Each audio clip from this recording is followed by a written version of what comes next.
recording this. So what I wanted to do was share with you from our perspective for the tech as it relates to some of the things that we found that were very instrumental in what we heard. And so I wanted to share a couple of things with you. So number one, let's break it down into the designs for your digital consumer experience. Were there any of you that attended family reunion that actually sat in on this class? Did any one of you sit on that class? Okay. So there were some huge nuggets from that. And I wanted to make sure that you guys were in the loop on that. So the first thing I want to have you understand is there were 3 panelists on that in that training. And the 3 panelists, there was one gentleman by the name of Harold Beecher. He was from the Coalition Group out of Washington, D.C. And this particular agent had a coalition. They closed over 300 units in 2020. So this gives them the credibility. The other person that joined the panel was, he was out of, I think, Utah, and individually he closed 62.5 units in 2020. So that gives you, his credibility. And then there was an RTT that was from Colorado, and she basically helps with the tech training as it relates to for all of the market centers in the Colorado region. So just wanted to give you context of where I'm getting this information from.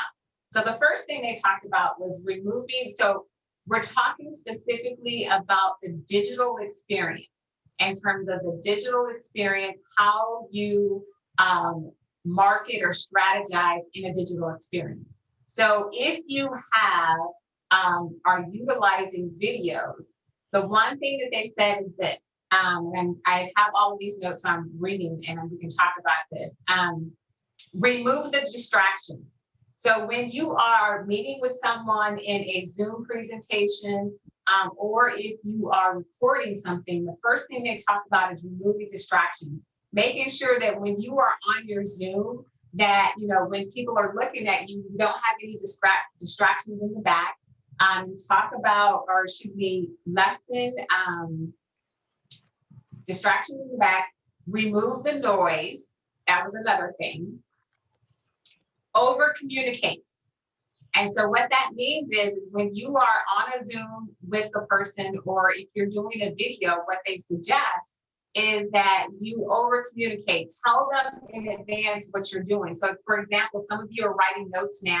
So when you are talking to them, your potential client or clients, tell them, hey, if you see me looking down, I'm writing notes. So basically you want to present to them the frame of how things are going to go, and you over communicate everything that you're doing. The other tip that they had was making sure that you always ask for permission. So if you're sharing your screen, do I have your permission? Can I share my screen with you? Anything that you are asking them to do, or making sure that you're asking them for permission every step of the process. Is it okay if I do this? Is it okay if I do that? And then the other thing that they wanted to remind people of was periodically check for levels of engagement, which means come from the context or the pretext of always asking them questions. So having more frequent pauses. Do you understand? Does that make sense what I'm saying?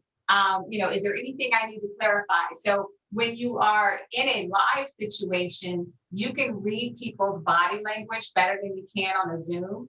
And so they're saying constantly stop, check that level of engagement, making sure they don't have any questions, which I'm getting ready to do now. Anything that I need to repeat, any questions or comments? Okay. So then the other thing they talked about, which was this, this goes into, let's see, the category of how-tos. I thought this was brilliant.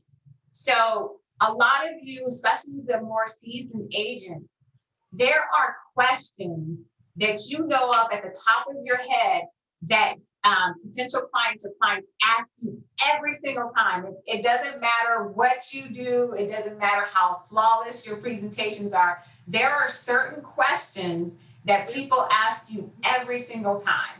And so what they did is they created an on-demand video, which means this. So if there's common questions that your clients ask you every single time, take the time and record it. Then create, whether you have a YouTube channel, have an on-demand section. And then basically what you want to do is when you onboard your clients, share that, YouTube channel with them, share that on-demand channel so that when they have questions about, what to expect at closing or, whatever the common questions are, what is it like to work with you? Then you have a pre-recorded, session, if you will, that highlights that specific thing. Make sure that when you do those on-demand sessions, that they're short to the point. For those of you that are not using or don't know anything about Loom, Loom allows you to record up to like a 5-minute session. That's the max. You don't want to go over 5 minutes. You just want to have snippets of different things.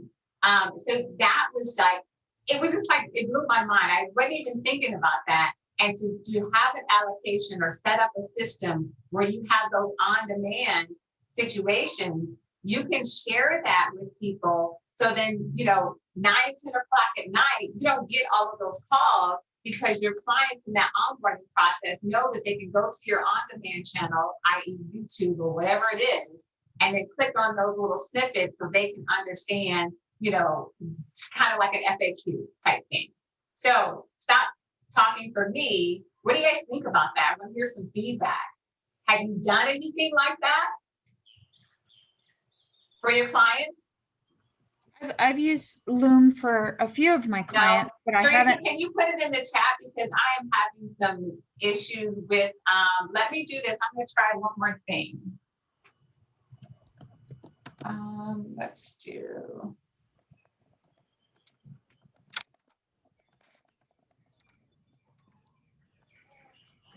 Okay. Try it again for your sound. The sound is more so with me. Let's see. Switch to.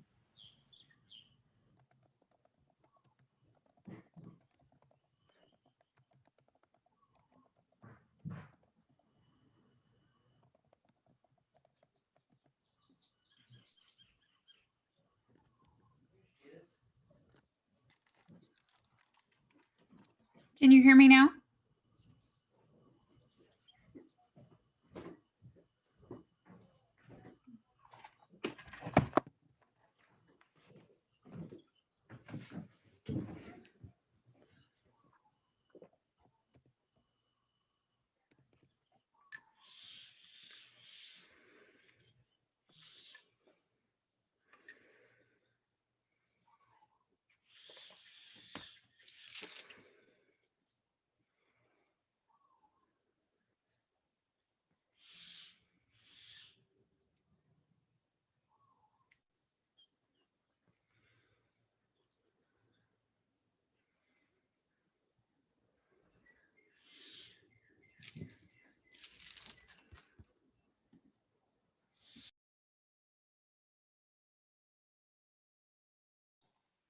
Teresa, is Loom free or do you have to pay for that?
I'm not sure if you can hear me, but I just put in the chat the link. Okay, I can hear you. Can you hear me now on this one? I can hear you on that one. Okay, I'm not sure what's going on with this, so you're gonna probably see me twice, and hopefully there's no feedback issues. So sorry about that. But Teresa, I didn't hear what you said, so sorry. So Loom, I've used it for my other business practices too. I'm working right now on the purchase contract because a lot of them, when they get the zip form, I have some older clients and they have real difficulty going through the zip form. And Gotcha. so what, you're familiar with it, Latasha, but with Zoom, you can open up the purchase contract that they're going to receive, and you can go through it item by item, and they get a video of you in the corner, and then you can walk them through each step of what they need to do, and they can, if they have the monitor space, they can do it side by side. If they have two monitors, even better. But at least in reviewing it, it gives them a lot more comfort. But you can do it for anything, and you don't have to be a techie to be able to use it. Highly recommend Loom. Yes, awesome. Any other people that are using or have created videos on demand kind of scenarios and sent them to their clients? Sorry if you guys had a sidebar conversation doing my technical challenges. All right, so the other thing, so we talked about that, which I thought was awesome. The other thing, as statistics that they brought up was this: 40% of your sellers, so this is data from NAR, 40% of sellers say that they want more marketing from their agents, 40%. And so if you look at that, there's definitely some opportunities within the digital marketing to enhance or to work on. The other thing that they talked about, this is a gentleman, Chris, and he was the one that closed about 62.5 units by himself. And so he talked about videos. And so he talked about videos as it relates to when he was going to, this was basically going back to when the pandemic first occurred. And he noticed that people were having videos, but they didn't have any interactive videos. They were just like, you know, kind of pre-recorded, nothing interactive. And so he was saying this: he not only went into his units and created a video, but then what he also did was, sometimes when you take a video and you have those blooper reels where you say the wrong thing, as long as it's, you know, not too inappropriate, but he also embedded those blooper reels within the video. So he'd have his polished video on the front end, and then on the back end, he would put in his blooper reels. And that was even more engaging for people because they, you know, they could relate to, you know, either stumbling or, you know, walking into something. And so he actually got more engagement by adding those blooper reels to the video at the end. So he had the polish and then the blooper. And so, you know, I, you know, didn't think about that too, but people want to see that human connection. That's how they can connect with you kind of in our society now, unfortunately, is, you know, having that, well, oh, you know, he's human too. He makes kind of the mistakes I do kind of thing. So I'm going to stop talking about that. Any comments about adding a blooper component if you are doing videos? And then I'm going to give you tips as it relates to the videos that they shared. Has anyone thought about adding a blooper, or have you added bloopers? Do you see the validity of that? I think it's great. I think it makes you more personable to the viewer, because I make a lot of mistakes when I go out and shoot video. Exactly. And it's like delete, you know. But the idea of saving that and including it, or having a link to see it, I think is a really neat idea. Awesome. I can see where it would create that additional engagement. Exactly. Awesome. So then the other thing that they shared, and these tips actually came from Harold Bleacher, and he's in the Washington, D.C. So he talked about 5 or so tips as it relates to, when you're doing videos, don't feel like you got to go out and buy this, you know, this mega camera. He said just with it, even with an iPhone. So he recommended these things. If you're not doing this, I would consider these. So tips for videos. He said, you know, definitely focus on the wide angle shots. Do the wide angle. He says, switch your phone if you're doing your phone, because he does a lot of his stuff on his phone. Now, this is the agent that is part of the coalition that closed over 300 units last year. He said, make sure that you flip your phone in terms of having the horizontal view. The other thing he said, you know, just doing a tripod, adding a tripod. He said, slower motion, slow down, meaning that if you think you're slowing down, go even slower. And just making sure that when you're going in, making sure that you're really doing that wide angle pan and slowing down even more intentionally. And the other thing he said, which I'm like, it makes so much sense. He was like, do voiceovers. You know what I mean? Do voiceovers in terms of within your videos, go back and edit it and have a little voiceover. And then the other thing he said, which I thought was just genius, we talk all the time about, especially from a marketing standpoint, tell your story. You know, we're not telling our story. He was saying, add a narrative, add a story. So like when you do your videos, let's see if it's a listing, and let's say the owner had a funny story about, you know, how a renovation happened. So then you tell them that little story, like if you're panning and there's something that happened, you know, to the kitchen and it, you know, it was a mistake, but it ended up being, you know, the best thing ever kind of thing. Tell them that story about that kitchen remodel, because then that's going to connect even more on a human level, but then it's also going to allow you to tell your story, because nobody tells your story better than you do. So I thought those were great tips in terms of just using, you know, the basic iPhone. So I'm gonna stop talking. Comments about that? What do you think? Is there one new thing you learned from his tips, or is everybody good on all of this? Tell me Slow one. down.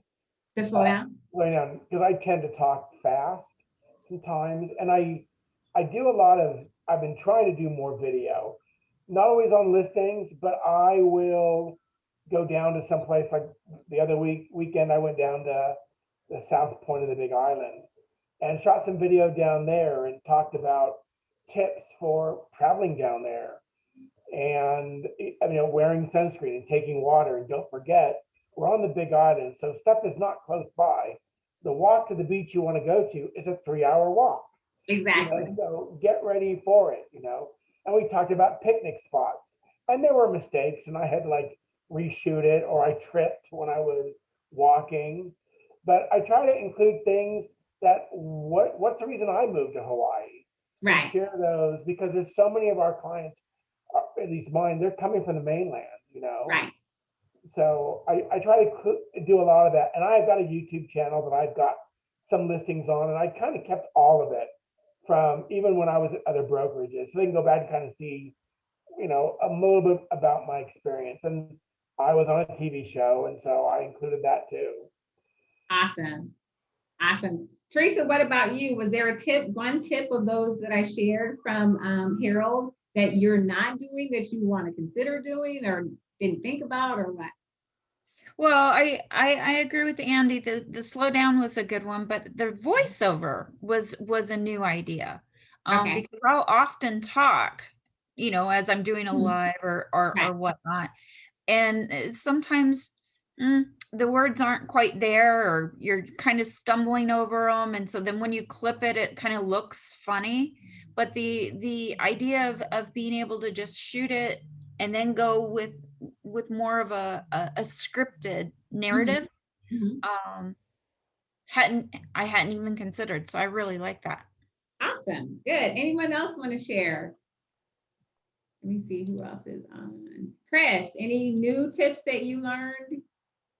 Lisa? Or reinforce what you're already doing? That's why I'm listening to you, because I'm not doing any of these things. Okay, I just want to make sure we're good. Okay. I am shy, but I'm trying to get myself, you know, especially up on the video stuff. I'm getting there. Just need encouragement. No worries, no worries. So then the other thing was they had mentioned this one goes back to command. The other thing that they mentioned was opportunity tags, set reminders. And so let me kind of create what they were doing with this. So in the opportunity, they were creating tags like reminders, almost like, task, if you will, within the opportunity. And so this was actually from Chris, and he was just saying that he utilizes that. And what he does is when he puts his kids to bed at night, then he goes back into his active sales pipeline, looks at his opportunity and checks out those tags and just making sure that he's up to date in terms of what he needs to do for his clients. The other tip that was communicated, and this was from Leslie from Colorado, and she talked about the importance of using the custom guides, basically to curtail any presentation that you're doing, whether it's on the buyer side or the listing side. So that was within command. The other thing was listing presentation videos, going back to videos again. So I know a lot of you may have your listing presentation in either a PowerPoint, and or you may have your listing presentation within command. He totally took that and actually created a video, which included his listing presentation. And so he focused on, and you all know this, in terms of the leads, the listing, and the leverage. He used this to leverage his listing presentation.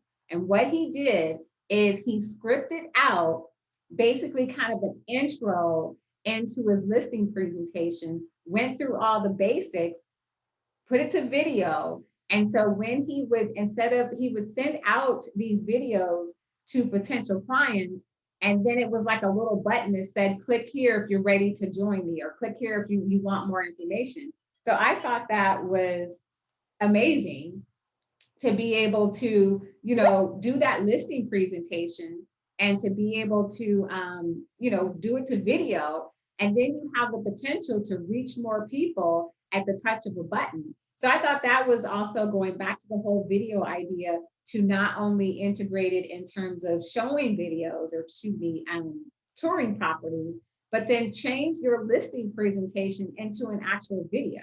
So I'm gonna stop talking. What do you think about that?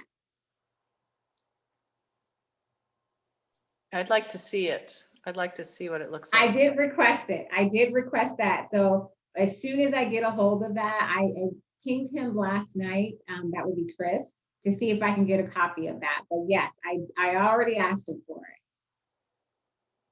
Was that Patty? Patty, yep, Patty, you said you would love to see that. What about anyone else? I think it would be fun to see. You went a little bit fast. There was a story in between the gentleman that reviewed his opportunity in command and then the listing presentation. Right in between that, you talked about Leslie? Oh, yes. Something So in design? Yes, so let me back up. So Leslie, who was the other panelist, she talked about custom guides. So custom guides as it relates to within command. You can, so let me back up even further. So in command, the bottom applet or the last applet consumers, when you go into consumers or listings, there's a guide presentation that you can do for either the buyer side or listing side. So she talked about using that to leverage either the listing and or the buyer. So she was saying, if you have any nuances for a specific buyer and or a specific listing client, then you could go in and update the guide and send that kind of curtailed message, if you will. And so she talked about doing it, within command and more of a kind of document format. And then Chris took it one step further and said, I did it in a video format. So customize and update. So both you can customize and also update the guide. So if you want to just say customize, keep it simple, customize the guide. Because it's as you know, within command, they're kind of pre-scripted, if you will. And then there's certain things that you can change, certain things that you can't.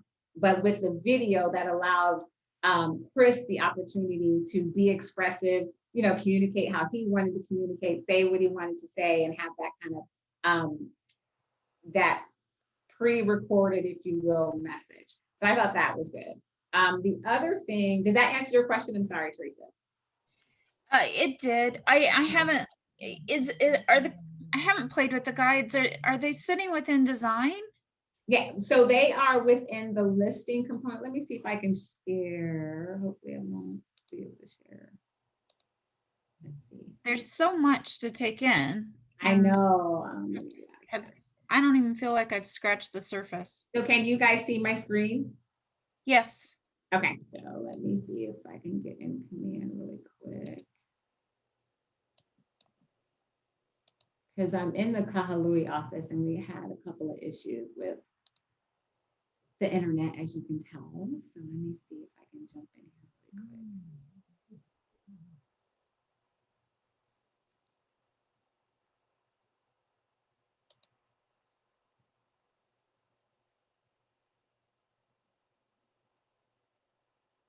I think I'm good.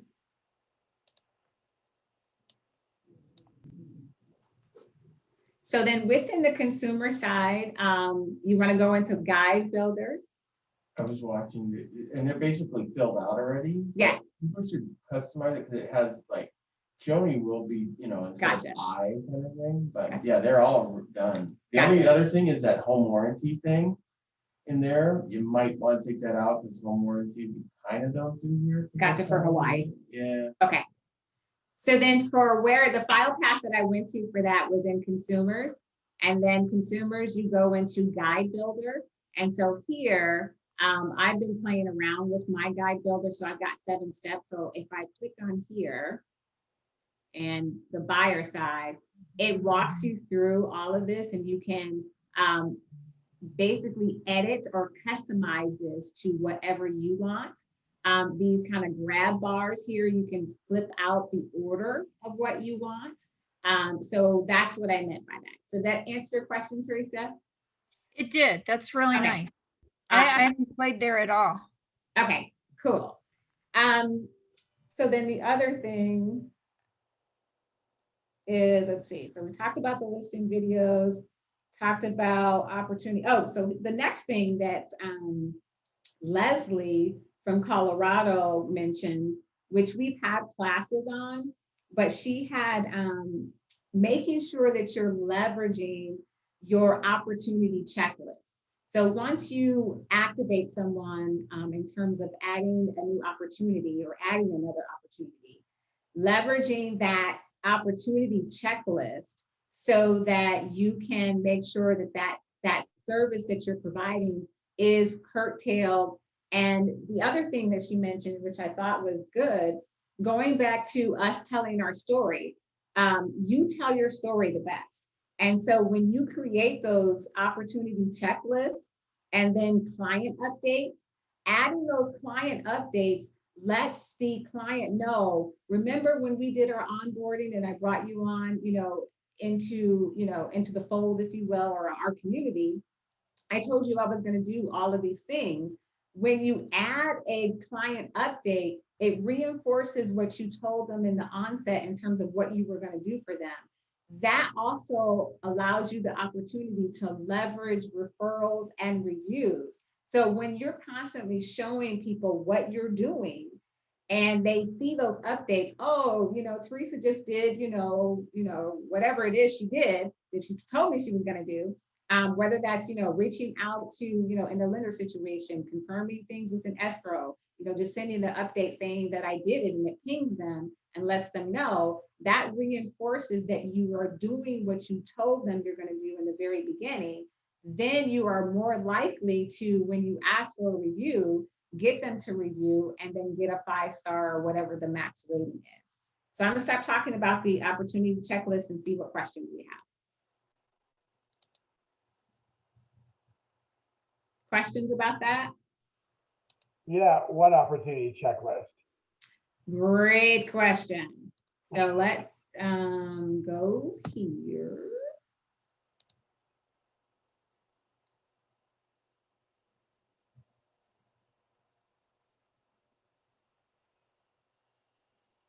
and it's a little slow. So now I'm gonna I'm in opportunities, first of all, so you know my file path. Within the applets, I'm going into opportunities. Now I'm gonna go into all opportunities because I don't see all of them yet. So then this will give me a list out of all of my opportunities. I'm gonna click on Aaron because he's kind of my tester. So then within your opportunities, you can do, see right here at the top where you have at the top right, and if you can't see it within command, you want to click and drag and move the pictures of everyone. But here at the top, you have checklists. So you can add checklists in terms of what action items or steps in the lead, cultivate, nurture stage. So you can add them here. So you would simply create a template or add an item. So that's where you would get a checklist from. And then you can do client updates. You click on client updates where you basically will program for them specific tasks or things that you're doing and the date. And so it pings them and gives them a reminder and tells them that, oh, you know, Teresa did this for me, or oh, Andy did this for me, kind of thing. So I do have a copy of opportunity checklist that you may want to consider. And what I will do is I will put that in a week at a glance, and I'll get that, I'll repopulate that. But basically I did a list of all of the checklists that are best practices. I think I do have one for the sellers too. Are people interested in getting that? Yes. Okay, Yeah. so I will make sure that I add that in the week at a glance. So look at that. It'll come out later tonight. And I will make sure that I put the buyer one, and I think I'm 99% positive. I think I have a seller's one too, but I'll double check that. But I know I have one for the buyers. And then you can use that. You can leverage it to whatever you want to do that works for you. But at least you know you have that and you can use that as your springboard. But great question, Andy. I have a question. Are you using that just, I mean, you're not just using this when you're, when they're actively buying, when they're making offers and they're going through escrow. You're saying you're using these checklists from the minute you put them in this. Exactly. So it has a breakdown of categories. So when you're in the nurturing phase, these are, you know, suggested things that you can do. When you're in the appointment stage, these are suggested things that you do. So it basically goes from stage to stage and or phase to phase, and then gives you kind of best practices of things to do. So it's throughout the sales pipeline. Yeah, so please share that so we don't all have to recreate the wheel. Absolutely, I will definitely do that. Andy, I think you had your hand raised. No, I was trying to get rid of the reaction. I didn't know how to do it. Okay, gotcha. Okay, just want to make sure. So the other thing, and I want to be respectful of your time. Let's see. One other thing is this. Let's see. Oh, two more things. So sorry. Two more things. Referrals. So I thought this was amazing. So this was Harold again, and he's from the Washington area. And the question was proposed to him around how do you leverage, or how are you leveraging your referrals? What are some things that you are doing to make sure that you have an active pipeline, if you will? So one of the things that they do, or they did, they pivoted. So in prior to 2020, they were having live events like everybody else was. And then 2020 happened. And so they shifted, and what they did was this. They partnered with a local chef and had chef prepared meals in a kit like. And what they did was they incorporated not only the meal, but they also put swag in there and asked people for referrals and or reviews. So they specifically, and let me take a step back even further. For this, they targeted their people that they knew that were referring them. So these were their giants, if you will. So they have, when they onboard their clients, they go through the process and they tell them at the very beginning, we're creating a community. They call it their tribe, the coalition tribe. And so when you sign on with them, you're a part of the coalition tribe. So they leverage that coalition tribe, and people that they know that have been sending them referrals, or, you know, their clients that they, you know, absolutely love, and because of referrals and or because of the level of business, they targeted them specifically, created this custom chef meal, and then added this swag, and that they were able to leverage that interaction to get even more referrals and also even more reviews. And so that's one of the things that they did. So I'm gonna start talking about that. Does that generate some ideas for you in terms of creative ways to not only get more business, i.e. referral, but then also create those raving fans kind of scenario? And again, this is for specific people, not for every client you have, but these are people that they, you know, had that relationship with to even nurture that relationship more. Does that spark anything from anybody? Mhm. No? Yes. Other ideas? The swag is a good thing to incorporate into that. And then the last thing I want to do is talk about this auto gifting. Chris actually brought this up. And so what he does is typically when you get to the closed, or when you are closing and you go to the meeting, you know, some agents either will have a gift for their client there, or maybe they, you know, will meet the client later at the home and give them a gift. What Chris does is he sends them automated gifts. And so at the day of close, he gives them a link to EvaBot, and they basically fill out a questionnaire, and then they get a customized gift in the mail based on what their preferences are. And so I have those pulled up on my computer and I'll show you, but I think there was a question and I don't want to miss it in the chat. Oh, just interesting concept. Okay. Thanks, Crystal. So EvaBot, this is EvaBot, and it's www.evabot.ai. So it's basically an AI gifting program where you can go in and sign up. Your clients will get a link to this, and you can create custom boxes based on you know, what their preferences are, what they want. You've got branding opportunities, and then you've got the pricing guide here. Hopefully my internet will allow me to pop this up. So here you go. So basic minimum purchase of 200. You can do a premium subscription, 42 a month, or enterprise. So there's different levels, but this is another way where you can get into the automated game of, you know, sending your clients gifts throughout the year. And what's in the chat? Fun would be a small gift. Yes. Local small businesses. Yes, that's a great idea for everyone that's not in the chat. Fun idea from Teresa would be small gift products or services from local small businesses, new neighborhoods, processing. So great, great addition. So It's a neat idea, but I find it to be, I'm sorry, I was gonna say, it's an interesting idea, but I find it to be fairly impersonal. Yes.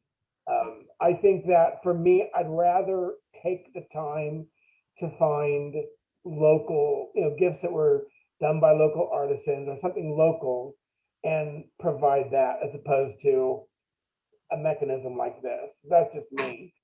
And yeah, you can do whatever you want, but this is just another vehicle to get there. You may not want to necessarily do that for closing, but maybe just gifts throughout the year that you don't have to think about and do. So, you know, in terms of being able to automate your gifting program, like for, you know, anniversaries and or, you know, holidays or birthdays. So it's just another tool in the tool shed. So, but yeah, you do, obviously, Andy, you're absolutely correct. You do what works for you. Something like this may work for others, and it may not work for, you know, other people. So, but just having it out there, I thought that was a great suggestion. And then the other one, it was called, I don't have it up here, but it was called Client Giant. And that's another option in terms of auto gifting. So those are a couple of things. We didn't really talk about Facebook. really, the only person that really talked specifically about Facebook leads and tips was Leslie out of Colorado. And she essentially said, you know, you want to just retarget your marketing, or basically make, when you do a campaign within Facebook, making sure that you do a retargeted program. So for those people that did not respond, or maybe they clicked on your lead form and they just provided initial information and they kind of ghosted you. She talked about, you know, just making sure that you retarget those people that you may have missed the first time. So she did include that piece in it. So I'm gonna stop talking and see, was this helpful? Did you get something out of our little power session today? I found it helpful. Good, good. I do have some free gifts that we do along, but like Andy said, I tend to target small businesses, but I Mhm. also use things right out of my yard. Like we have banana trees, so I'll do the keiki banana trees and put it in a pot and give it to them. We have the cook pines. I put those in pots for people that are wanting, you know, this is your new home, this is your new this. Exactly. Exactly. If they have a dog, I'll do a new dog tag for them with their new address. You know, things like that. Awesome. And there, I mean, there's nothing in the world that beats that. All of you know, living on Hawaii, people love getting stuff that's authentic to the islands. But again, you know, it just depends on what, you know, what model works for your business. You may want to do a hybrid or just do one or the other, but this just another tool to incorporate or not. For my husband, we cut down a bunch of the bananas and we cut them up into bunches and put thanks a bunch and put his card. I haven't done that Awesome. yet, but we Awesome. did it Clever. for him, and we were dropping him off at his potential clients. So Awesome. that was fun. Awesome. And who doesn't love to get, you know, creative gifts like that? So that's awesome. All righty. I think, is there one other person in the chat? Absolutely. So I will make sure that I will add the buyer and listing opportunity checklist in the week at a glance. If I don't have the seller one, I'll let you know in that week at a glance, but definitely look out for a week at a glance coming out later today. I'll add that, and hopefully I'll have time to also get this video uploaded so you can refer back to it. But thank you guys so much. I know you guys are busy. I appreciate your time. Want to be respectful of the 30-minute power session, but thank you so much. Excuse me, email me if you have any questions, and have an amazing Aloha Friday. Thank you. You're welcome.